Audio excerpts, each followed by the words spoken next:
नमस्कार। मैं शैलेंद्र तिवारी, आप देख रहे हैं इस समय पत्रिका की नोट सलोन। इसमें हम उन शख्सियतों को आपके साथ लेकर आते हैं, उन लोगों को, उन चेहरों को आपके सामने, आपके साथ लेकर आते हैं, जिनसे हम चर्चा करते हैं, जिनसे हम पूछते हैं आपके सवाल उन मुद्दों पर जो कहीं ना कहीं आपके मन में चल रहे हैं, आपके मन के भीतर चल रहे हैं। ये एक वो जगह है जहां पर हम चर्चा करते हैं, बात करते हैं और उन चीजों के समाधान ढूंढते हैं जो कहीं ना कहीं आज इस बुरे वक्त में, जिसको हम कोरोना का जो एक बुरा वक्त चल रहा है, उसमें हमें कहीं ना कहीं उन समाधानों की जरूरत है। हम उस पर चर्चा करते हैं। तो पत्रिका की नोट सलून में आप सबका स्वागत है। और आज हम आपको लेकर के चलेंगे जिस शख्सियत के पास, उस शख्सियत का मैं आपको परिचय करा दूं। नाम है डॉक्टर केर सी चावड़ा। ये प्रतिष्ठित वैज्ञानिक भी कह सकते हैं इनको, आप मनोचिकित्सक भी कह सकते हैं, पेरेंटिंग के एक्सपर्ट्स हैं। और सबसे बड़ी चीज ये कि मेंटल हेल्थ जो हिंदुस्तान में सबसे बड़ा मुद्दा है, बजाय इसको गंभीरता से लेने के हल्के से लिया जाता है, उसके लिए लड़ाई लड़ रहे हैं कि मेंटल हेल्थ को एक जरूरी कदम माना जाए, इसको एक बहुत ही प्रोग्रेसिव वे में सोचा जाए, उसके लिए काम कर रहे हैं डॉक्टर केसी चावड़ा। डॉक्टर चावड़ा, आपका बहुत बहुत स्वागत है पत्रिका की नोट सलोन में। Thank you. मैं आपका बहुत बहुत स्वागत करता हूं। डॉक्टर साहब, मैं कुछ आपसे पूछूं, अपने दर्शकों के कुछ सवाल पूछें, उससे पहले अगर आप एक बार इन सारी चीजों पर बताएं कि आखिर आज मेंटल हेल्थ, खासकर लॉकडाउन के इस दौरान, क्यों सबसे ज्यादा चिंता का विषय है और क्यों इस पर बात की जानी चाहिए। ठीक है जी। Actually the most important thing तो यही है कि अगर हम लॉकडाउन में हैं तो हमारी जो एनवायरनमेंट है वो एकदम बदल जाती है। हम लोग तो यूज्ड टू है कि कभी भी जाए तो हम बाहर जाएं, दुकान पे जाएं। बच्चे जो है पढ़ाई करने के बाद वो नीचे जाते हैं। बच्चे जो है वो स्कूल जाते हैं, जो अभी नहीं हो रहा है। वेरी ऑफन हम लोग देखते हैं कि पति पत्नी जो है वो खुद मतलब दोनों काम पे जाते हैं, और अगर घर में अगर वो जॉइंट फैमिली है तो घर में जो बुजुर्ग लोग लेते हैं उनको भी थोड़ी सी प्राइवेसी मिलती है। अभी सडनली ये जो हुआ है वो एकदम बदलाव आ गया है। तो हमारे जो नॉर्मली हमारे जो घर है वो इतने बड़े भी नहीं है, सडनली 24 घंटे एक दो बच्चे, पति पत्नी, एक दो फैमिली और मेंबर्स जो बुजुर्ग है, कभी कभी एक सर्वेंट रहता है, ये सब जो लोग जो है वो एक साथ में उनको रहना पड़ता है। ऐसा नहीं है कि आप बोल सकते हो कि बच्चे नीचे जाके थोड़ा खेलो। ऐसा नहीं है कि आप बोल सकते हो कि अभी आपका ट्यूशन टाइम आ गया है, आप घर से निकल जाओ, ट्यूशन के लिए जाओ। ये सब जो है वो उसमें बदलाव आ जाता है। हमारे जो बुजुर्ग है वो बहुत लोग ऐसे हैं जो शाम को शायद वो नीचे जाते हैं, पार्क में जाते हैं, बैठते हैं, गप्पा मारते हैं अपने एज के दूसरे फ्रेंड्स के साथ। तो सबको अपना प्राइवेट टाइम मिलता है, और ये जो प्रेशर कुकर जैसे जो हो रहा है आजकल वो दिखाई में नहीं देता। अभी क्या हो गया है, आजकल तो एक तो सब डरे हुए हैं, और ये जो टीवी का जो ओवरलोड हम लोग देखते हैं कि पूरा टाइम सुबह से शाम हम सिर्फ न्यूज पे मतलब फिक्सेट हो जाते हैं कि कितने लोगों को बीमारी हुई है, कौन सी दवाई अपने को लेनी चाहिए, किस तरह से स्टेरिलाइज होना चाहिए, कितने हॉटस्पॉट्स है, अभी इकोनॉमी जो खुल रही है, क्या मैं हमारी जो मतलब मैं जो काम कर रहा हूँ उसमें थोड़ा सा फ्रीडम आएगा कि नहीं। ये सब अगर हम सुबह शाम देखें तो इट इज नॉट सरप्राइजिंग कि हमारे दिमाग पे काफी असर होता है। एक तो इफ वी आर एडल्ट्स और हम लोग पूरा टाइम देखते रहते हैं तो it is not also surprising कि हमारे जो बच्चे हैं जो देखते हैं कि मम्मी डैडी किस तरह से रिएक्ट करते हैं, नाना नानी दादा दादी किस तरह से रिएक्ट करते हैं, अगर घर के अडल्ट्स में ये एकदम घबराहट सी उन्होंने देखी या बहुत गुस्सा देखा तो उनकी जिंदगी पे काफी असर हो सकता है। So the important thing is कि ऑफकोर्स हम लोग यही मतलब टीचिंग करेंगे अपने बच्चों को कि आपको यू नो आप बाहर नहीं जा सकते हो, भले आपके फ्रेंड्स हैं लेकिन उनके घर नहीं जा सकते हो। कुछ करना होगा तो आप हमारे साथ एक वर्चुअल ग्रुप बना दो ताकि आप अपने फ्रेंड्स के साथ इन टच रह सकते हैं एटलीस्ट ऑन द नेट। थोड़ा सा फिजिकल एक्टिविटी घरों घर पे, अगर आपके स्कूल्स में सुविधाएं है और आप ऑनलाइन टीचिंग या ऑनलाइन स्टडीज कर सकते हो तो वो करो। लेकिन पूरा जो वातावरण जो है, जो एनवायरनमेंट है, उस पे एकदम बदलाव आ गया है। फ्राइटनिंग चीज तो ये भी है कि अगर मुझे पता है कि 5 दिन के बाद ये बंद होगा और मैं एकदम नॉर्मल तरीके से जो हमारी जो पहले की जिंदगी थी वो उस पे हम वापस आ जाएंगे, तो फिर इतना डर नहीं लगता है। प्रॉब्लम तो यही है कि अपने को पता नहीं है क्या होगा 7 दिन के बाद, क्या होगा 10 दिन के बाद, क्या वापस उस ये मतलब कोविड पॉजिटिव्स में बढ़ावा आएगा कि नहीं। और ये अगर हमारी पर्सनालिटी जो है पहले से ही थोड़ी डरी हुई हो, या थोड़ा डिप्रेशन का पॉसिबिलिटी है, या हमारे जो हमारे जो एक्शंस जो थे वो थोड़े रेपिटेटिव थे, जैसे हम जिसमें हम ओसीडी बोलते हैं, जहाँ पे वैसे भी हम थोड़ा हाइजीन पे थोड़ा ज्यादा ध्यान देते हैं, या अपने को पहले के नींद नहीं आती थी, या शुरुआत से हम थोड़ा ज्यादा दारू पीते थे, तो अक्सर हम लोग यही देखते हैं कि ये जो सिम्टम्स है उसमें बढ़ावा आ जाता है। हमने तो काफी हेल्पलाइंस भी चालू की है, हमारे इंडियन साइकाइट्रिक सोसाइटी ने भी चालू की है। शुरुआत हुई है in every state, central lines भी है। और हम लोग यही देखते हैं हमारे जो टेलीफोन लाइंस पे कि लोग जो है वो डरे हुए हैं। अगर आप ऑलरेडी शुरुआत से कोई दवाई ले रहे हो तो वो दवाई लेना बहुत जरूरी है, और कभी कभी अगर आपको लगे कि आपकी जो कंडीशन है उसमें बढ़ावा आ गया है, तो फिर it is very very important कि आप वापस अपने डॉक्टर के पास ओपिनियन लीजिएगा कि वो दवाई में थोड़ा सा एडजस्टमेंट लेने की जरूरत पड़ती है कि नहीं। लेकिन अगर शुरुआत से आपको कोई तकलीफ नहीं थी, फिर भी हम लोग देखते हैं आजकल कि लोग डरे हुए हैं। बहुत लोग हैं जो जब डर दिखाते नहीं है लेकिन बहुत इरिटेट हो जाते हैं, तो आपने कुछ भी बोल दिया तो वो चिल्लाना शुरू करते हैं। हमने सुना है कि हमारी जो हेल्पलाइंस है उस पे काफी अब्यूज की भी बातचीत होती है, कि somebody और दी अदर घर में जो है वो फिजिकली वायलेंट भी बन जाता है, क्योंकि उसकी फ्रस्ट्रेशन इतनी बढ़ जाती है कि वो खुद पे कंट्रोल नहीं कर सकता है। बच्चे जो है वो डरे हुए हैं। So what we have to do is we have to look after all these mental aspects, ताकि फ्यूचर में जितना हम कम रिएक्शन देख सके उतना वो अच्छा रहेगा। सर बहुत अच्छी बात आपने कही कि फ्यूचर में ये रिएक्शंस पर नजर रखना जरूरी है। एक मैं बात को जो शुरू करना चाह रहा हूं उससे पहले एक जो सोशल मीडिया पर मीम्स चल रहा है लॉकडाउन को लेकर के, मैं उसका जिक्र करना चाहता हूं। एक मीम्स आया अभी थोड़ी देर पहले, उसमें कहा कि एक मरीज डॉक्टर साहब के पास गया, साइकेट्रिस्ट के पास, और कहा कि डॉक्टर साहब मैं आजकल दीवारों से बात कर रहा हूं। तो डॉक्टर ने कहा कि आप घर जाइए, जिस दिन दीवार आपको जवाब दे उस दिन आप वापस आइएगा। तो ये एक बड़ा एक सवाल इसलिए बन रहा है कि क्या वाकई में लॉकडाउन के भीतर जो लोग हैं क्या ऐसी स्थिति में आ रहे हैं कि वो उनको दीवारों से बात करनी पड़ रही है, या उन पर एक साइकोलॉजिकल इफेक्ट पड़ रहा है? हाँ जी। अभी उसके 2-3 भाग है। एक भाग तो ये है कि बहुत लोग थे जो शायद बॉर्डर लाइन पे थे, वो अपनी जिंदगी गुजार रहे थे, काम पे जाते थे, रिलेशनशिप्स चालू थे, लेकिन वो बॉर्डर लाइन पे थे। थोड़ा ज्यादा इरिटेट होना, थोड़ा ज्यादा डिप्रेस होना, कभी कभी किसी को शक की नजर से देखना।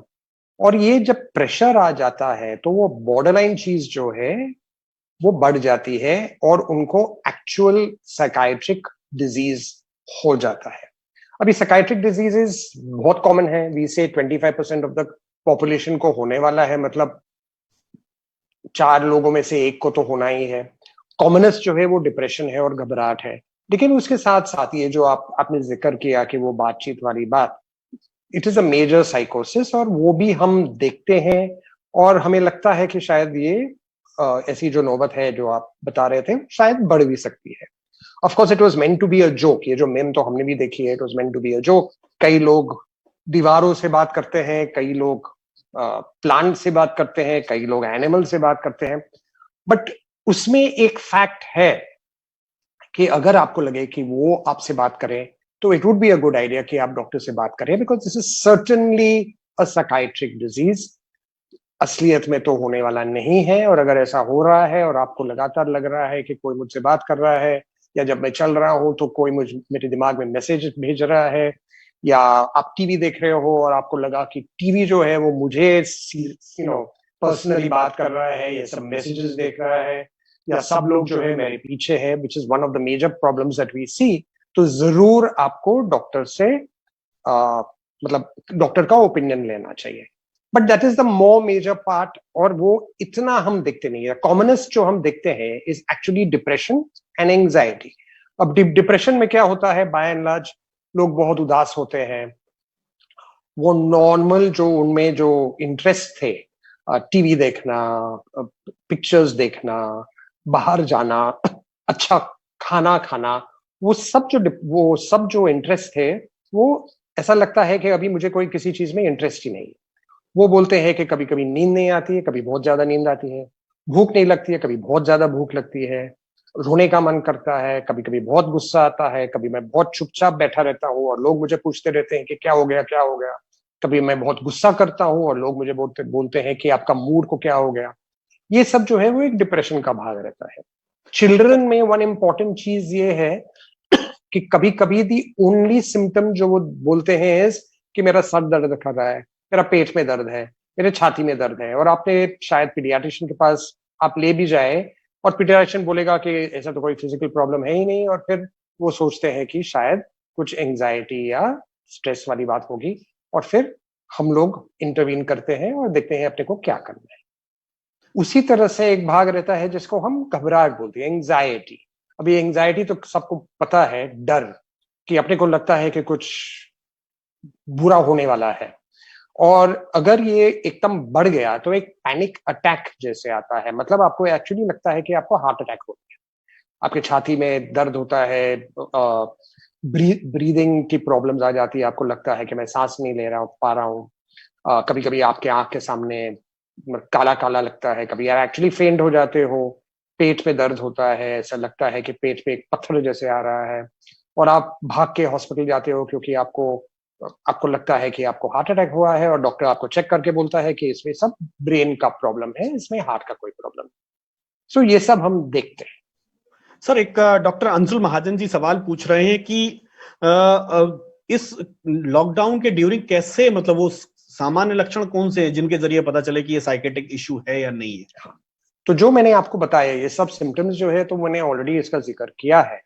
बट नॉर्मली मैं यही आपको सलाह दूंगा कि अगर आपको बहुत अनकंफर्टेबल फीलिंग लग रहा है, आपको लग रहा है कि जिंदगी बराबर नहीं है, आपको लग रहा है कि नींद नहीं आ रही है, खाना नहीं लग रहा, खाना खाने का मन नहीं कर रहा है, बहुत डिप्रेशन लग रहा है, अगर आपके फैमिली मेंबर्स ने बोला आपको कि आपका मूड एकदम चेंज हो गया है, what is wrong with you, आपके रिएक्शंस जो है वो बराबर नहीं है, एंड मोर इम्पोर्टेंट, अगर आपको लग रहा है कि मैं खुद को मारूं या किसी और को मारूं या सुइसाइड के बारे में सोचूं, तो फिर it is very very very important कि आप डॉक्टर से सलाह लें, और शायद दवाई की जरूरत पड़ेगी, जो भी है आपको करना है वो करना ही है।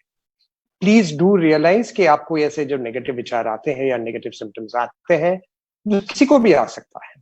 सो इट इज नॉट कि आप वीक हो, या आप में स्ट्रेंथ नहीं है, या आप बुद्धू हो, या आप स्पॉइल्ड हो, ऐसा कुछ नहीं है। अगर आपको पेट में दर्द है तो आप जरूर डॉक्टर के पास जाएंगे और उसके लिए आप मतलब ट्रीटमेंट लेंगे। उसी तरह से अगर आपका माइंड में कोई प्रॉब्लम है तो उसके लिए डॉक्टर के पास जाके ट्रीटमेंट बराबर लेना, उसमें कोई प्रॉब्लम नहीं है। कोई नहीं बोलेगा कि आप ठीक नहीं हो, कोई नहीं बोलेगा कि आप पागल हो। ये सब जो है वो अभी पुराना हो गया है। एवरीबडी रियलाइजेस कि जैसे फिजिकल प्रॉब्लम्स होते हैं उसी तरह से मेंटल प्रॉब्लम्स भी है, और उसका देखभाल करना हमारा कर्तव्य भी है और हमारे लिए जरूरी भी है। And it is very important को आपको ये भी याद रहे कि अगर फैमिली मेंबर के एक को आपने ट्रीट बराबर नहीं किया तो the whole family gets affected, और इस वक्त तो अपने को वो देखना नहीं है। डॉक्टर साहब, मेघा तिवारी पूछ रही हैं कि लगातार जो न्यूज़पेपर्स में खबरें आ रही कि डोमेस्टिक वायलेंस इस ड्यूरेशन में बढ़ा है, तो साइकेट्रिक सोसाइटी के तौर पर या एज ए साइकेट्रिस्ट के तौर पर आप क्या सजेस्ट करते हैं कि how can manage these things? जी, this is one very horrible thing जो हम लोग देख रहे हैं। हमारे सब साइकाइट्रिक ग्रुप्स में भी ये डिस्कशन हो रहा है, साइकोलॉजिकल ग्रुप्स में भी डिस्कशन हो रहा है। मोस्ट इंपॉर्टेंट थिंग इज कि अपने को यह देखना है कि अगर ये हो रहा है तो इट इज इंपॉर्टेंट कि the first time is the worst, is the most difficult time, and उस टाइम पे आपको उसको बंद करना है। अगर मैंने आपको मारा और आपने एक्सेप्ट किया, तो मुझे लगेगा कि अच्छा अभी मैंने एक लाइन पार कर ली है तो ये वापस मैं मारता ही रहूंगा. तो that first time should not happen. अगर ये बार बार हो, supposing the person has never hit you before, मतलब वो अग्रेसिव नहीं है बाय नेचर, तो फिर हम तो यही सोचेंगे कि शायद ये स्ट्रेस की वजह से उसका जो हुआ है वो बराबर नहीं हुआ है. What we will of course suggest is some amount of physical activity, because exercise से थोड़ा सा जो negative जो reactions है वो control में आ जाता है. But we will always say कि psychiatrist या psychologist से अभी telemedication या जो भी है over the telephone आप उनसे बातचीत करें, काउंसलिंग करें, ताकि आपकी जो नेगेटिव फीलिंग्स है जो एक बुरी तरह से निकल रही है उसको कंट्रोल में आप ला सकोगे. अगर पुराना कोई मरीज था, मतलब अगर वो पुराने काफी टाइम से वो दवाई कुछ ले रहा था, then it might be necessary कि वो जो पुरानी दो डोज थी, बिकॉज आजकल इतना स्ट्रेस हो गया है, वो शायद उसका डोज जो है उसको एडजस्टमेंट लानी पड़ेगी उसमें, जो सिर्फ डॉक्टर कर सकता है. सो प्लीज रियलाइज, मैं वापस बोल रहा हूं, हम जो देखते हैं सोशल मीडिया पे और हम जो देखते हैं गूगल में, वो डॉक्टर वाली बात नहीं होती है. बीच में सब लोग बोल रहे थे कि ग्रीन टी पियो, उसमें कोई आपको ये कोविड नहीं होगा, गर्म पानी पियो कोविड नहीं होगा. That's all nonsense. हाँ, आपको करना है वो करो. अगर आपको अच्छा लगना है, मतलब आपको लगता है कि अगर मैंने गर्म पानी पिया तो मुझे बहुत अच्छा लगेगा, बहुत अच्छी बात है. लेकिन ऐसा नहीं है कि आपने गर्म पानी पिया और आपको कोविड नहीं रहेगा. The only way that we can control ourselves is to seek help from a doctor. उसी तरह से अगर आपको कोई साइकाइट्रिक प्रॉब्लम है, या आपको बहुत गुस्सा आ रहा है, या आप अग्रेसिव हो रहे हो, the only way to control it is to seek the help of a psychiatric doctor या a psychologist अगर बहुत खराब ना हो. दोनों के साथ में, दोनों के संबंध में आप जरूर कंट्रोल में ला सकते हो. If this goes out of hand, then my recommendation to everybody is police complain करना जरूरी है. हम लोग जरूर अवॉइड करना चाहेंगे, हम लोग नहीं चाहेंगे कि ऐसा हो, लेकिन अगर कोई महिला या कोई बच्चा या इवन कोई आदमी या कोई बुजुर्ग लगातार उसको फिजिकल डेंजर में है, तो फिर इट इज एसेंशियल कि आप पुलिस कंप्लेन करें. एंड फॉर्चुनेटली ये मामले में पुलिस काफी प्रोएक्टिव है, and they will come and they will do what has to be done. So of course we will avoid it. अगर वो साइकाइट्रिक कंट्रोल में आ सकता है तो that's very good. And we will also say कि ये जब लॉकडाउन बंद होगा तो फिर please follow up with your doctor. ऐसा नहीं है कि बात गई, मतलब रात गई बात गई, ऐसा नहीं. You have to follow up with the doctor. Doctor साहब, एक सवाल मुझे लगता है बहुत महत्वपूर्ण भी है. विजय शराब जी हैं, वो कह रहे हैं कि मैं घर के भीतर बंद नहीं रह सकता, लेकिन मैं बंद हूं. बंद रहने से मुझे घबराहट होती है. क्या कोई ऐसी दवाई है या ऐसी कोई मेडिसिन है जिससे मैं अपने आप को मैनेज कर सकूं? ओके. आई डोंट थिंक किसी को भी ये जो हो रहा है किसी को भी पसंद तो नहीं है. आई डोंट थिंक कि कोई खुश होके तालियां बजा के मतलब नाच रहा है घर के अंदर के हाँ हाँ मैं बाहर नहीं जा सकता हूँ. अभी कई लोग हैं जो एडजस्ट कर सकते हैं, कई लोग हैं जो एडजस्ट नहीं कर पाते हैं. वन ऑफ द थिंग्स कि हम जरूर रेकमेंड करेंगे कि जितना हो सके रूटीन बनाओ. अगर आपने रूटीन बनाया कि इसी टाइम पे मुझे उठना है, उसके बाद थोड़ा फिजिकल एक्टिविटी करना है, फिर शायद मैं ऑनलाइन कुछ करूँ, फिर घर का जो काम काज करना पड़ता है उसको मैं देखूँ, फिर अगर बच्चे हैं घर पे तो बच्चे के साथ थोड़ा बहुत, अगर उसकी पढ़ाई है तो उसमें मैं थोड़ी इंटरेस्ट लूँ, जो भी है, और इसी टाइम पे मुझे सोना है. लेकिन कई लोग हैं जो नहीं कर पाते हैं, कई लोग हैं जो उनको बहुत घबराहट होती है. एक कंडीशन होता है जिसको हम क्लॉस्ट्रोफोबिया बोलते हैं, जहां पे अगर आप एक बंद कमरे में रहते हो तो फिर बहुत घबराहट सी होती है. अगर आपको एक्चुअली ऐसी प्रॉब्लम्स है तो please get in touch with your regular psychiatrist. अगर आपको ऐसी प्रॉब्लम नहीं है, then you just have to adjust. ऐसा कोई मैजिक पिल तो है ही नहीं. We have to keep telling ourselves कि अभी जो है ऐसा अच्छा है कि मैं घर में हूं, मैं कैदी हूं. अगर मैं बाहर गया और मैं मर गया तो फिर उसका कोई मतलब ही नहीं है. एक जो सबसे बड़ी दिक्कत हो रही है डॉक्टर साहब की, एक नेगेटिव माहौल जनरेट हो रहा है, जिसको मैं कहूं कि भाई कि नौकरियां जा सकती हैं, इकोनॉमी का स्लो डाउन आएगा, आपका कारोबार ठप हो सकता है. इन सब के बीच में खुद को पॉजिटिव बनाए रहने के लिए क्या थिंग्स जरूरी है, क्या वो बातें जरूरी है जो सबसे ज्यादा जानना जरूरी है? And this is a very important thing, और ये तो ट्रूथफुल जगह मतलब सिचुएशन है. It is reality.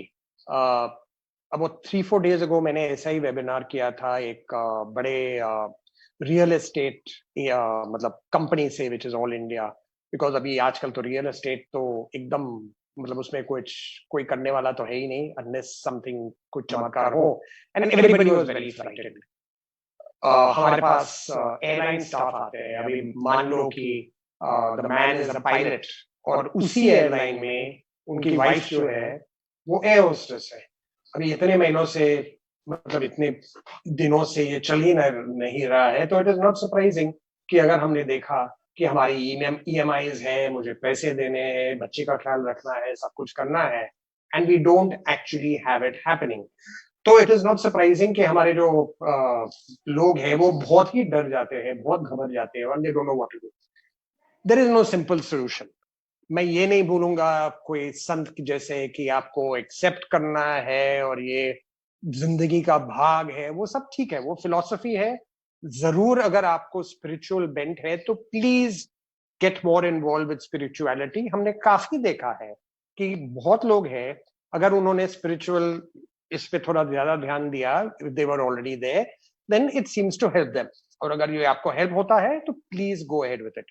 बट बहुत लोग हैं जो इतने स्पिरिचुअल नहीं है, और फिर हम क्या बोलेंगे? हम तो यही बोलेंगे कि we cannot help what is happening. Number 2 जो मैं सबको बोलता हूं is this too shall pass. ये जो हो रहा है वो भी निकल जाएगा। नंबर 3, अगर आपको लगे कि कुछ प्रॉब्लम्स होने वाले हैं तो राइट नाउ आप एक काइंड ऑफ नोटेशन करना शुरू करें कि आप क्या क्या कर सकते हैं। समटाइम्स ब्लैक एंड व्हाइट में लिखने से हमारी जो अंदर की जो एंजाइटी है वो थोड़ी कम होती है। 10 विचार हो, कोई कंक्लूजन नहीं रीच हो रहा हो, मुझे घबराहट सी होगी, उसी 10 विचार को मैंने पेपर पे लिख दिया और फिर मैं कनेक्शंस करना चालू करूंगा और कोशिश करूंगा कि कोई मतलब सोल्यूशन निकले, तो शायद मेरी घबराहट जो है वो कम हो जाएगी।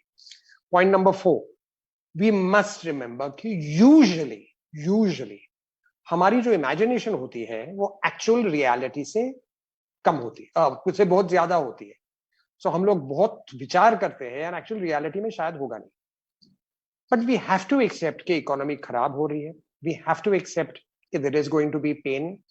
ऑलरेडी हमारे काफी क्लाइंट्स हैं जो मुझे फोन करके बोल रहे हैं कि मुझे बताया गया है कि आपको हफ्ते में 4 बार ही आना है, 3 दिन आपको नहीं होना आना है, और आपकी जो सर्विसेज है वो ऑटोमेटिकली उसका जो आपका पे होता है वो कम हो जाएगा।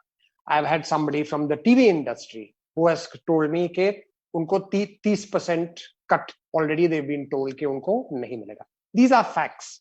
मुझे कहने नहीं कहने से तो कुछ चेंज तो होने वाला नहीं है।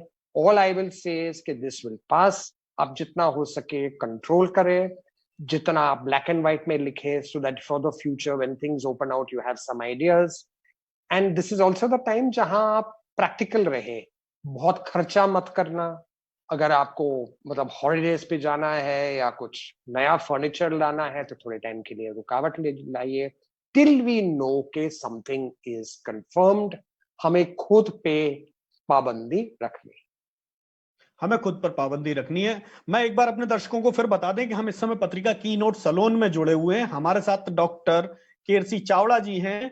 आप बहुत ही बड़े साइकेट्रिस्ट हैं और आप पीडी हिंदुजा हॉस्पिटल मुंबई के कंसल्टेंट भी हैं। हम इन बात कर रहे हैं इस समय 2 मुद्दों पर कि लॉकडाउन और कोरोना के ड्यूरिंग आप अपने मेंटल हेल्थ को कैसे व्यवस्थित रखें, आप कैसे अपने आप को मजबूत रखें, और दूसरा कैसे आप पेरेंटिंग, जो एक सबसे बड़ा मुद्दा इस समय बनती जा रही है कि हम पेरेंटिंग में किस तरह से चीजों को संभालें। क्योंकि अभी मैं कहीं एक हेडिंग देख रहा था कि मैं क्यों नहीं अपने बच्चे का मर्डर कर दूं, जो इस तरह के जो हेडिंग्स आ रहे हैं इंटरनेशनल मीडिया में, उसके पीछे वजह ये कही जा रही है, लोग अपने जो व्यूज दे रहे हैं कि how can manage this child. तो एक डॉक्टर साहब सबसे बड़ा सवाल यही है कि ये जो बच्चे जो घर में हैं, जो पहले जिनकी एक एक्टिविटी होती थी, बच्चों के लिए भी एक ये जेल हो गई है कि वो 2 कमरे 3 कमरे तक सीमित हो गए। जिनका एक स्कूल होता था, बराबर है। जो इनका प्लेग्राउंड होता था, वो सब छूट के और मोबाइल और टीवी में उलझ गए हैं। तो कहीं ना कहीं वो चिड़चिड़े हो रहे हैं, कहीं ना कहीं वो पेरेंट्स से मैनेज नहीं हो पा रहे हैं, और पेरेंट्स भी उनको पूरे टाइम मैनेज करने में असफल हो रहे हैं। तो how can manage these things? हाँ जी, तो मैं 2 प्रकार की चीज बताऊंगा। एक तो जिसके बच्चे नॉर्मल हैं और दूसरा जिनके बच्चों में थोड़े बहुत प्रॉब्लम्स हैं। So if you looking at children जहां पे कोई प्रॉब्लम ना हो, जो नॉर्मली स्कूल पे जाते हैं, पढ़ाई करते हैं, आते हैं, ट्यूशन पे जाते हैं, नीचे जाते हैं, खेलते हैं, मतलब कभी कुछ क्लासेस पे जाते हैं, हंसी होती है, गुस्सा करते हैं, जो नॉर्मल हमारे बच्चे जो हैं, सडनली उनकी जिंदगी जो है वो एकदम बदल गई है। And like I started off by saying, अगर उन्होंने देखा कि घर का वातावरण ऐसा है कि मम्मी डैडी एकदम डिप्रेस लगते हैं, बहुत गुस्सा करते हैं, तो उन पे भी बहुत ज्यादा असर होगा। अगर उन्होंने देखा कि इतना असर बुरा नहीं है, लोग एक्सेप्ट करते हैं, बोलते हैं कि चलो ठीक ठीक है, इस वक्त जो हो रहा है अच्छा नहीं है, बट आई एम श्योर के पॉजिटिविटी पे आ जाएगा। अगर थोड़ी ऑप्टिमिस्टिक बातचीत होती है घर पे, तो नॉर्मली बच्चों पे भी अच्छा असर होता है। And that is what we would always recommend कि जितना हो सके उतना आप अपने, at least the adult should talk positively. दूसरी बात, फिजिकल डिस्टेंसिंग तो होना है, लेकिन इसका मतलब ये नहीं हुआ कि फ्रेंडशिप डिस्टेंसिंग या सोशल डिस्टेंसिंग होना है। So what we should do is, adults जो है वो या एक ग्रुप बनाए, ताकि वो बच्चा जो है वो अपने फ्रेंड्स के साथ मतलब आईपैड पे या सेल पे थोड़ी बातचीत करे, हंसे खेले और बोले कि आपने क्या किया दिन में, मतलब हाउ डिड योर डे गो, और थोड़ी हंसी मजाक जो होती है वो अच्छी होती है। तीसरी बात, but what most important thing इस पे ये जो है कि पेरेंट्स जो है वो उनको सुपरवाइज करना है कि वो बच्चे जो है वो क्या कर रहे हैं अपने टीवी पे, अपने मोबाइल पे। बिकॉज हमें ये नहीं चाहिए कि 1 महीने के बाद, 2 महीने के बाद हमें पता चल जाए कि बच्चा जो है वो कोई साइट्स पे गया हो जो उसको नहीं देखना चाहिए था, बिकॉज वो बाद में उसका बहुत बुरा असर भी हो सकता है। और आजकल हम लोग ये भी देखते हैं कि ऑनलाइन पे, बिकॉज बच्चे लोग आजकल बहुत ज्यादा ऑनलाइन पे है, तो बहुत बुरे लोग हैं जो बच्चे को पकड़ के they make them do things जो नहीं होना चाहिए sexually and otherwise. So we must be very very careful about it. और क्या करना चाहिए? One of the most important things for every child anyway is physical activity. अभी वो जैसे आपने बताया वो 2-3 कमरे में मतलब बंद है, अभी वो बाहर नहीं जा सकता है, फिर भी ये छोटे कमरे में भी काफी फिजिकल एक्टिविटी हो सकती है। सो आई हैव हैड प्लेसेस जहां पे बच्चे लोगों ने दिखाया कि वो लोग स्किपिंग करते हैं, जंपिंग करते हैं, थोड़ा बहुत अगर लाइट वेट्स हो तो थोड़ा लाइट वेट कर सकते हैं। आधा पौना घंटा अगर आपने किया तो काफी जो नेगेटिविटी होती है उसमें चैनलाइज हो जाती है। प्लीज रिमेंबर कि बच्चे को पानी पीना बहुत जरूरी है, अडल्ट्स को भी जरूरी है। कभी कभी हम लोग भूल जाते हैं क्योंकि अभी घर में बैठे हैं, वैसे कोई काम नहीं कर रहे, टीवी देखते रहते हैं, और हम भूल जाते हैं कि वाटर लेना बहुत जरूरी है। और as a corollary to that, दारू सिगरेट कम पियो। ऐसा नहीं है कि अगर कुछ काम नहीं है चलो एक और पेग मारे, उससे भी नेगेटिव असर हो सकता है और बच्चे पे भी असर हो सकता है। And finally what we will say is कि tell the child at his level, because बच्चे जो है वो इंक्विजिटिव रहते हैं, ये क्यों हो रहा है, क्या हो रहा है, क्या कर सकते हैं। ऐसा नहीं है कि हम नहीं बताएंगे उनको, ऐसा ये भी नहीं है कि हम बहुत ज्यादा बताएंगे उनको, because that is not necessary. So what we always say is कि talk at the child's level, that is the best way of going about it. उनको जरूर दिखाइए। I saw another TV little thing now, जहां पे I think 5 साल की बच्ची थी उसके छोटी बहन के साथ, और वो गाना गा रही थी कि मम्मी हैज टोल्ड मी कि मुझे हाथ रेगुलरली धोने हैं। And I was quite surprise. उन्होंने बोला कि मुझे किस तरह से याद रखना है, वो 20 सेकंड्स क्या होता है मुझे पता नहीं है, लेकिन मुझे पता है कि अगर मैंने हैप्पी बर्थडे टू यू 2 बार मैंने गाना गाया तो फिर मम्मी बोलती है कि वो 20 सेकंड खत्म हो गए। सो इट्स लवली अगर हम इस तरह से out of the box thinking करें, make the child do things at home. मतलब शायद इसकी रिस्पॉन्सिबिलिटी होगी कि वो टेबल पे प्लेट्स रखे, उसकी रिस्पॉन्सिबिलिटी होगी कि कभी कभी वो जो वॉशिंग मशीन से कपड़े निकाल के बाहर टांगे। इट इज एसेंशियल कि द चाइल्ड ऑल्सो फील्स कि वो भी एक घर का भाग है। And since everybody is doing work, क्योंकि आजकल मेड्स नहीं आते हैं, ड्राइवर्स नहीं आते हैं, जो लोग नॉर्मली, ऐसा नहीं है कि वो नहीं आना चाहते हैं, लेकिन उनके पास ट्रांसपोर्ट ही नहीं है तो नहीं आ सकते हैं। So rather than mummy doing all the work और mummy and daddy doing all the work, बच्चे को भी उसमें इनकॉर्पोरेट करें so that the child also feels कि there is something happening over here. Through all of this, अगर आपको लगे कि आप आउट ऑफ कंट्रोल हो गए हो, seek the help of a doctor. Now, this is normal children. There is another भाग जिसको हम बोलते हैं जिसमें प्रॉब्लम्स होते हैं, attention deficit disorder, autism spectrum disorder, काफी प्रॉब्लम्स है जो बच्चों में भी हम लोग देखते हैं। अगर बच्चा जो है ऑलरेडी मेडिसिन पे है, देन इट इज नेसेसरी कि आप उसके साइकाइट्रिस्ट या उसके न्यूरोलॉजिस्ट या उसके फिजिशियन के साथ आप बात करें, ताकि अगर जरूरत पड़े तो वो डोज एडजस्ट कर सके। अगर वो बहुत गुस्सा कर रहा है तो फिर शायद उसको काउंसलिंग की जरूरत है, उसको डॉक्टर को मिलना जरूरी है, वो आपको करना चाहिए। We have to control ourselves to the most. अभी ये पूरे 21 दिन या 22 दिन या 23 दिन, कितने दिन हो गए मुझे याद भी नहीं है, जब से ये चालू है, हमारे 2 पेशेंट है, 2 बच्चे हैं जिनको हमें एडमिट करना पड़ा था हॉस्पिटल में because they were absolutely out of control. लेकिन 100 से ज्यादा बच्चे थे जिसको थोड़ा सा एडजस्टमेंट कर लिया, ऐसा कर लिया, और फिर उनकी जो प्रॉब्लम्स थी हमने कंट्रोल ली। So we have to seek the help of everybody, we have to seek the help of a doctor.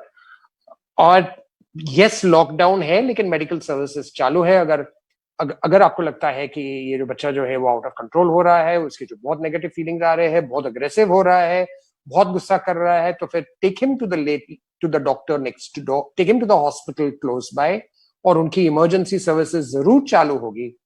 वो इमरजेंसी डॉक्टर देखेगा और अगर जरूरत पड़ेगी तो एक साइकाइट्रिस्ट से बातचीत करेगा, एंड देन होपफुली वो जो प्रॉब्लम जो है वो कंट्रोल में आ जाए। डॉक्टर साहब, लॉकडाउन का जो पहला हिस्सा था वो लोगों ने बड़ी उम्मीदों के साथ निकाल दिया 21 दिन का। दूसरा जो लॉकडाउन है भाई, उसका तनाव आप कितना देख रहे हैं कि किस तरह का मानसिक तनाव लोगों पर बढ़ेगा? वो काफी होगा, और हम लोग ये भी देख रहे हैं कि प्रधानमंत्री जी ने तो कहा है कि they will be a phased opening up. अभी जो फेज्ड ओपनिंग अप जो है, अगर उसमें कोई प्रॉब्लम नहीं रहा तो बहुत अच्छी बात है, अगर वापस प्रॉब्लम आ गया तो फिर पता नहीं वो लोग क्या डिसीजन लेंगे। उनको डिसीजन लेना तो जरूरी है। अ लॉट ऑफ पीपल से कि उनको ये करना चाहिए था, वो करना चाहिए था, I think they did what they had to do. तो वो अभी एक बात हो गई। तनाव जो आता है, जो नेगेटिव फीलिंग जो आते हैं, बिकॉज लोग जो है वो एंटिसिपेट करते हैं, वो एक्सपेक्ट कि कुछ ना कुछ होगा।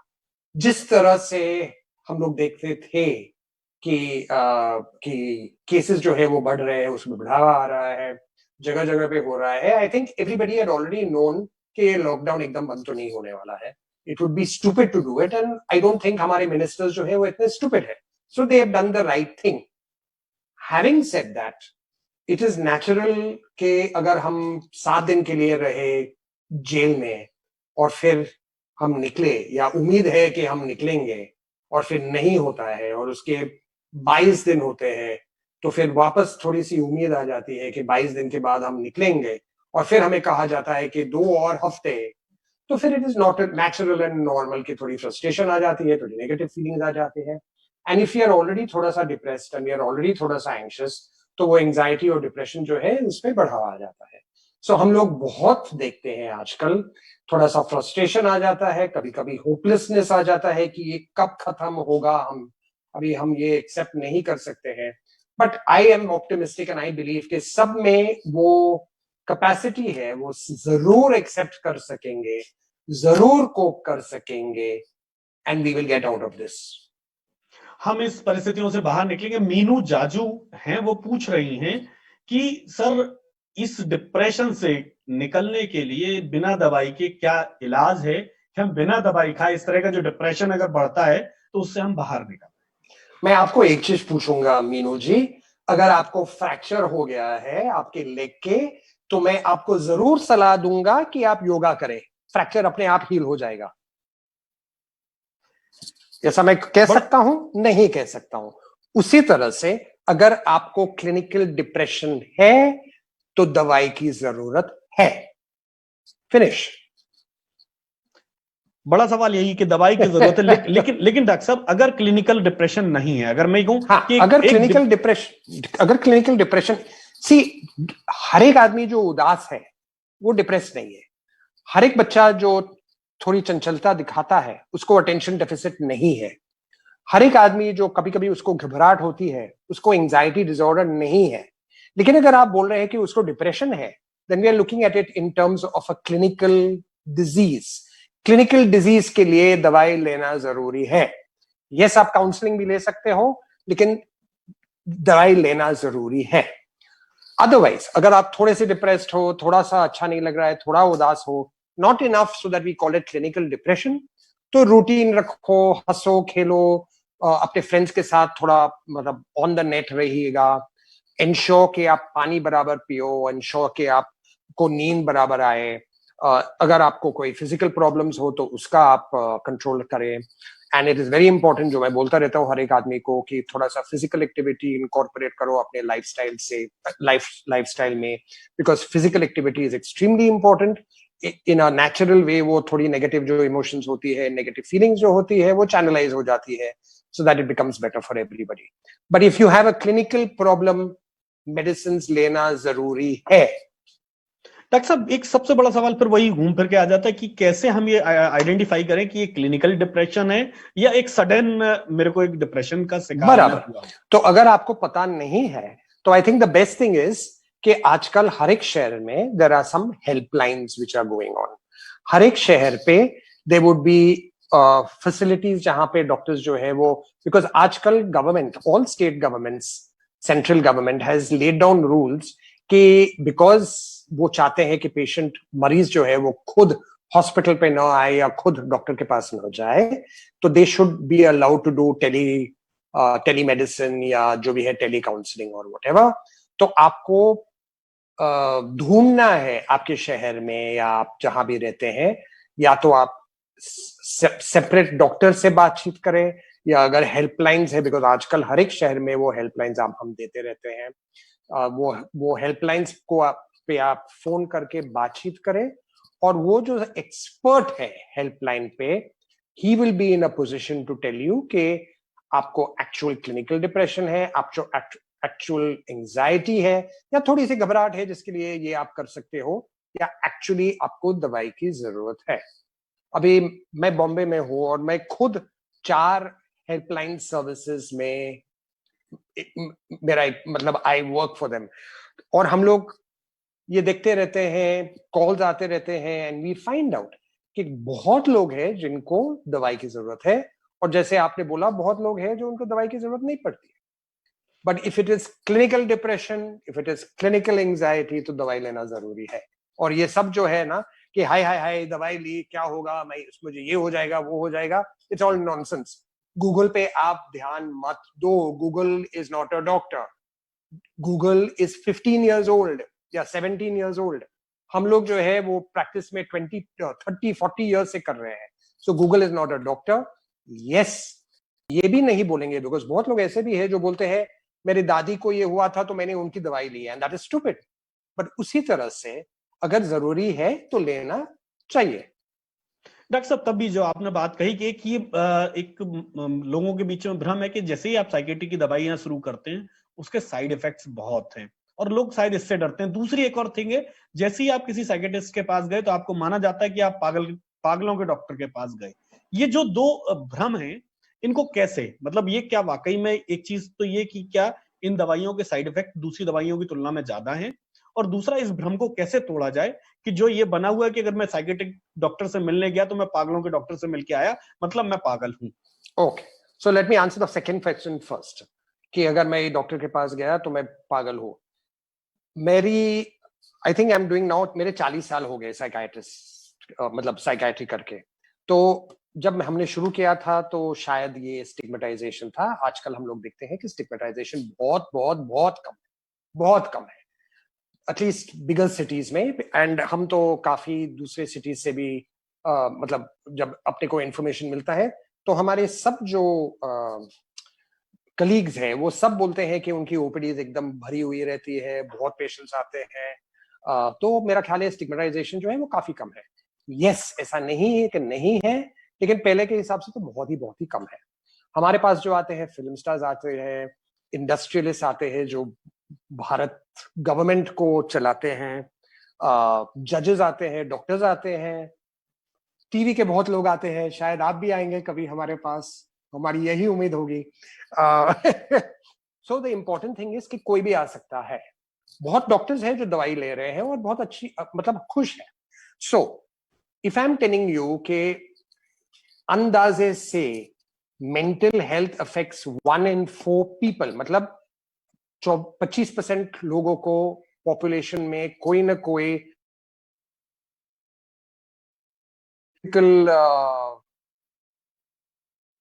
फिजिकल प्रॉब्लम होगा ही, then it is not surprising कि बहुत लोगों को प्रॉब्लम है और उनको लेना जरूरी है। दूसरी बात है जो आप बोल रहे थे दवाइयों के साइड इफेक्ट, दवाइयों के इसमें इंपॉर्टेंट चीज ये है कि यस साइड इफेक्ट्स होते हैं, लेकिन हम लोग सोच के देते हैं। मान लो कि आपको डिप्रेशन है और आपको नींद नहीं आती है, तो मैं आपको स्लीपिंग टैबलेट नहीं दूंगा, लेकिन मैं इस प्रकार की डिप्रेशन वाली दवाई दूंगा जिससे थोड़ी साइड इफेक्ट है कि आपको नींद आए। अगर आपको डिप्रेशन है और आप बहुत सोते हो उसकी वजह से, तो मैं वो नहीं दूंगा, मैं एक दूसरी दवाई दूंगा जिससे आपका डिप्रेशन में इंप्रूवमेंट आ जाएगा और जिससे नॉर्मली नींद कम आती है। तो हम लोग भी सोच समझ के देते हैं। प्रॉब्लम ये है कि हर एक आदमी जो है वो सोचता है कि वो साइकाइट्रिस्ट है। हर एक आदमी जो सोचता है, नहीं मैं आपकी बात नहीं कर रहा हूं, दिस इज रेगुलर थिंग, क्योंकि you know blood pressure for example, अगर आपको ब्लड प्रेशर की प्रॉब्लम हो, डायबिटीज की प्रॉब्लम हो, डिप्रेशन हो, थायराइड भी हो, ब्लड प्रेशर के लिए आप 3 दवाई लोगे, कोई पूछेगा नहीं हॉस्पिटल डॉक्टर से कि ये कब तक मैं लूं, इसके कोई साइड इफेक्ट्स है क्या। डायबिटीज 2 दवाई आप ले रहे हो, कोई पूछेगा नहीं अरे 3 महीने के लिए लेना है, 6 महीने के लिए लेना है, अरे क्या होगा मुझे। थायराइड की प्रॉब्लम है, जिंदगी भर आप लोगे, कोई पूछता नहीं है अरे मैं क्यों लूं, अरे अरे। लेकिन हमने एक दवाई ली तो सब लोग बोलेंगे हाय हाय हाय मैं क्यों लूं, डॉक्टर जो है वो ऐसा ही दवाई देता है। ऐसा क्यों होता है? ये बड़ा सवाल है डॉक्टर साहब, ये यही सवाल पड़ा कि ठीक है जी। मैडम जाजू फिर से पूछ रही हैं कि क्या जो डिप्रेशन को कम करने के लिए, जो उनका कहना है कि उनको नींद नहीं आती और वो नहीं आती, रिजडॉन 1 MT वो ले रही हैं। अच्छा, I don't think we should talk about specific tablets on your thing. Doctor साहब ने जो भी उनको दिया होगा वो सोच समझ के दिया होगा। ये 1 मिनट में मुझे कमेंट देना अच्छा नहीं होगा, मेरे लिए अच्छा नहीं होगा। So please go back to your doctor and find out. Yes sir. और सर एक चीज सबसे बड़ी कि जो यूथ अभी आपके पास जो एक आपने कहा ना बैच जो आ रहा है, जिस तरह से सारे चाहे सेलिब्रिटीज हों जिनको हम ये मानते हैं कि लाइफ में सक्सेसफुल हैं, वो भी डिप्रेशन के केस आपके पास आ रहे हैं बहुत। ठीक है। दूसरा सबसे ज्यादा यूथ आ रहा है, तो ऐसी क्या वजह है कि जिसकी वजह से जिनको जो पूरी दुनिया मानती है कि ये स्टार्स हैं, ये कभी डिप्रेस नहीं हो सकते, इनको कोई तनाव ही नहीं है, वो ज्यादा तनाव में है बजाय दूसरों के। अच्छा, तो मैं यही बोलूंगा कि अगर फिल्म स्टार आया या इंडस्ट्रियलिस्ट आया, उसको कभी डायबिटीज हो सकती है, उसको ब्लड प्रेशर हो सकता है, उसको कभी हार्ट अटैक हो सकता है, उसको कभी लकवा हो सकता है, वो एस्थमेटिक हो सकता है, उसकी कोई फैमिली हिस्ट्री होती है जिसकी वजह से ये सब हो सकता है। उसी तरह से उसको डिप्रेशन हो सकता है। ऐसा नहीं है कि डिप्रेशन जो है वो सिर्फ मतलब गरीब फैमिलीज में होता है, या घबराहट जो होती है, एंजाइटी जो होती है वो सिर्फ अमीरों में होता है। ऐसा कुछ नहीं है। हमें शायद कोई और वजह होगी जिसकी वजह से ये प्रॉब्लम हो रहा है, उनको शायद कोई और वजह होगी। आजकल हम इतनी वजह का नहीं देखते हैं, हम लोग जेनेटिक्स पे जाते हैं। अगर आपके फैमिली में कुछ पास्ट हिस्ट्री है डिप्रेशन या एंजाइटी या जो भी है, तो फिर चांसेस ज्यादा है आपको कि आपको भी उसी प्रकार की प्रॉब्लम होगी या उसकी अलाइड प्रॉब्लम होगी। आजकल हम लोग देखते हैं electronic circuits in the brain, हम लोग देते हैं थोड़ा बहुत न्यूरोट्रांसमीटर्स, हम लोग देखते हैं कि एक्चुअल स्ट्रक्चरल चेंजेस होते हैं ब्रेन में, जिसकी वजह से मैं देख सकता हूं और मैं बोल सकता हूं कि उसको डिप्रेशन होने वाला है। हम लोग जेनेटिक्स देखते हैं, हम लोग क्रोमोसोमल पैटर्न्स देखते हैं, बहुत कुछ देखते हैं।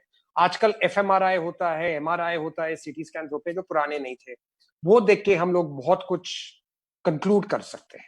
So today we look at the brain as the most important structure, and it is a structure. ऐसा नहीं है कि जब आप छोटे थे तो आप मम्मी ने आपको दूध नहीं पिलाया इसलिए आप डरे हुए हो आज, दैट्स नॉनसेंस। वो एक टाइम पे वो हाइपोथेसिस थी, आजकल हम इतना ध्यान उस पर नहीं देते हैं। आजकल हम ज्यादा ध्यान structure, genetics, function, electronic circuits, उस पर ज्यादा ध्यान देते हैं। मतलब कुल मिलाकर के जो एक जांच का जो पैमाना है वो पूरा साइंटिफिक वे में जा चुका है। एकदम हमें कम से कम जो इसलिए इस बात पर ज्यादा जोर दे रहा हूं मैं वापस कि हमें इस बीमारी को भी ठीक वैसे ही लेना चाहिए जैसे हम दूसरी बीमारियों के साथ फिजिकल अपना प्रॉब्लम्स को देखते हैं। That is absolutely right Tiwari साहब, मैं एब्सोल्युटली। एक आखिरी सवाल आपसे ये पूछना चाहता हूं कि वो 5 ऐसी कौन सी चीजें करनी चाहिए इस लॉकडाउन में, स्पेशली अभी लॉकडाउन के लिए, कि जो मेंटल हेल्थ को आपके स्ट्रांग करें, आप पॉजिटिव रहें और इस जो भी ये क्रूशियल पीरियड है इससे बाहर निकलने में आपको मदद करें। ओके, सो पॉइंट नंबर 1 मैं कहूंगा, मेक अ रूटीन। रूटीन बनाना बहुत इंपॉर्टेंट है। थोड़ा सा इधर उधर एडजस्ट कर सकते हो, लेकिन ऐसा नहीं होना चाहिए कि आपकी रूटीन नॉर्मली थी कि आप सुबह 6 बजे उठो और अभी आप 6 बजे शाम को उठो, इसका कोई मतलब नहीं बनता है। पॉइंट नंबर 2, आपकी रूटीन में फिजिकल एक्टिविटी होना बहुत जरूरी है। It is absolutely essential. कहीं ना कहीं आपको ये इनकॉर्पोरेट करना है। कहीं ना कहीं ऐसा होना चाहिए कि आप about half an hour, 45 minutes, 1 hour कुछ ना कुछ करें जिससे थोड़ी फिजिकल रिलीज मिले। Point number 3, it is very important कि आप बराबर पानी पिए, खाना खाए, पेट साफ हो। You land up not eating, not drinking too much, मतलब दारू मत पियो इतना ज्यादा। स्मोकिंग अगर कर रहे हो तो वो जितना बंद कर सकते हो तो वो बंद करो, वो बहुत इंपॉर्टेंट है। नंबर 5, हम लोग डिस्टेंसिंग के बारे में बोलते हैं, तो यस, फिजिकल डिस्टेंसिंग इंपॉर्टेंट है। Social distancing, love distancing is not there. अगर मैं चाहता हूं कि मुझे किसी के साथ बात करनी है तो मैं जरूर फोन करूंगा। अगर बर्थडे पार्टी चल रहा है तो have a virtual birthday party. आप खुद का थोड़ा सा एक कैंडल बजा, मतलब ये करो, और जूम, जैसे आप जूम कर रहे हो, जूम पार्टी करो। और ये सब हो रहा है आजकल, जूम वेडिंग्स हो रहे हैं, तो why not a birthday party. And the fifth one which I think is very important is, दूसरे के बारे में भी सोचो। अगर आपके फैमिली में, अगर आपकी बिल्डिंग में कोई बुजुर्ग हो जो अकेला हो, बिकॉज हिज सन और daughter are out of Bombay और आउट ऑफ इंडिया, अगर वो नॉर्मली नीचे जाते थे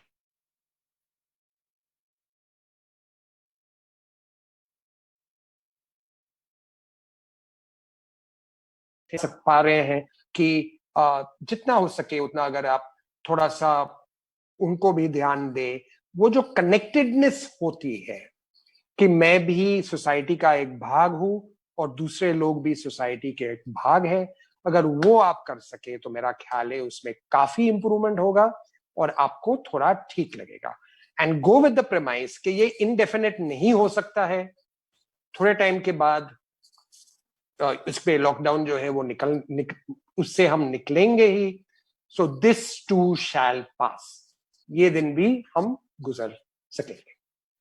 मतलब कुल मिलाकर के साफ एक बात पूरी तरह से साफ है जो डॉक्टर चावड़ा ने कही है कि केसी चावड़ा साहब कह रहे हैं कि ये भी वक्त वो है जो गुजर जाएगा, हमें एक आस और उम्मीद के साथ खड़े रहना है। आपको रूटीन बनाना है अपनी लाइफ का कि आप घर के भीतर घर के जैसे ही रहें जैसे आप पहले आपका रूटीन था।